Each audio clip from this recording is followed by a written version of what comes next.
So hey guys, welcome to the ultimate course of class 9th bridge course, जिसमें आपको class 9th के सारे basics cover किए आ जाएंगे। तो class 9th chemistry bridge course का ये पार्ट 1 है, कल पार्ट 2 अपलोड होगा। तो आज पार्ट 1 में आपका स्वागत है। तो आगे बढ़ने से पहले सब्सक्राइब इस चैनल को जरूर कर लेना। चैनल आपके बहुत काम आने वाला है क्लास 10th में। तो टॉपिक्स आपको इस तरीके से हैं, मैं कवर कराने वाला हूँ।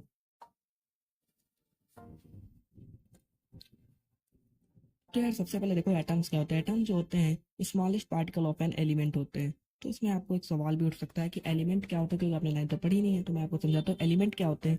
एलिमेंट एक तरीके के मतलब एक एटम से बने जो है वो होते हैं पार्टिकल्स से, एक ही टाइप के पार्टिकल से बने होते हैं। अब देखो, जैसे ऑक्सीजन है तो ऑक्सीजन एक एलिमेंट है, और इसमें जो सारे एटम सॉरी सारे पार्टिकल्स है ना वो सेम होंगे। उन्हीं को क्या कहते हैं हम, एटम्स। ठीक है। और ये बिल्डिंग ब्लॉक्स ऑफ मैटर होते हैं। तो अब बात करते हैं अपने मॉलिक्यूल्स नेक्स्ट टॉपिक की। तो जैसे एटम जो स्मॉलेस्ट पार्टिकल ऑफ एलिमेंट होते हैं, वैसे मॉलिक्यूल जो स्मॉलेस्ट पार्टिकल ऑफ कंपाउंड होते हैं। कंपाउंड क्या होता है, मान लो वाटर है। तो सबसे पहले हमें कंपाउंड की इस तरीके की डिफिनेशन है, पर आपको समझ में आएगी नहीं। तो देखो, वाटर है जैसे, जिसमें मॉलिक्यूल से बना है, जिसका हाइड्रोजन और ऑक्सीजन दो एलिमेंट से बना है।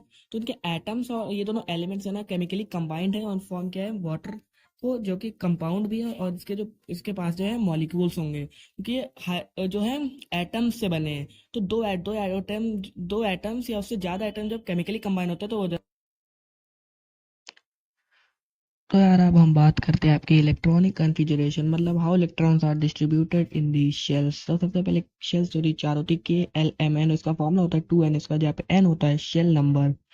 ठीक है, तो n होता है शेल नंबर। अब सबसे पहले एग्जांपल लेते हैं फर्स्ट शेल, तो 2 × 1 स्क्वायर 2 हो जाएगा। सेकंड शेल में आपके हो जाते हैं 8, और इस तरीके से थर्ड और फोर्थ शेल में 18 और 32।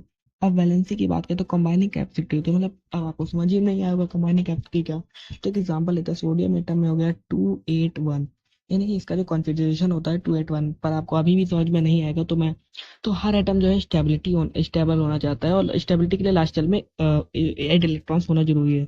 तो सोडियम को जो है 1 इलेक्ट्रॉन्स लूज करना पड़ेगा इसके लिए। अब देखो, जो क्लोरीन एटम होता है ना, उसका कॉन्फ़िगरेशन होता है 287, इसको 1 इलेक्ट्रॉन्स चाहिए। तो दोनों के बीच में, तो देखिए सोडियम की वैलेंस होगी +1 और क्लोरीन की होगी +1 माइनस, और रिएक्शन से दोनों बन जाते हैं NaCl, और एक जो नया कंपाउंड फॉर्म हो जाता है। दोनों जो है स्टेबल भी हो जाते हैं। अब ऑक्सीजन की बात करें तो ऑक्सीजन का 2 6, तो इसको 2 इलेक्ट्रॉन्स चाहिए, तो इसकी वैलेंसी हो जाएगी 2 माइनस। और कैल्शियम का 2882, तो इसको जो है 2 इलेक्ट्रॉन्स त्यागने, तो इसकी वैल्यू हो जाएगी 2 प्लस।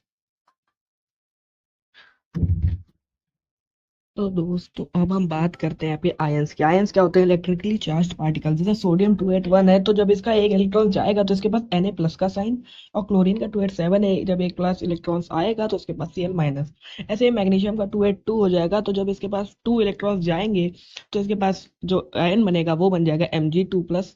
और कैटायन जो होते हैं वो पॉजिटिवली चार्ज होते हैं, और ऐसे ही आपके जो एनायंस होते हैं वो होते हैं निगेटिवली चार्ज्ड। ठीक है, तो इतना आपका कॉन्सेप्ट हो गया। अब आपको मैं होमवर्क दे रहा हूँ।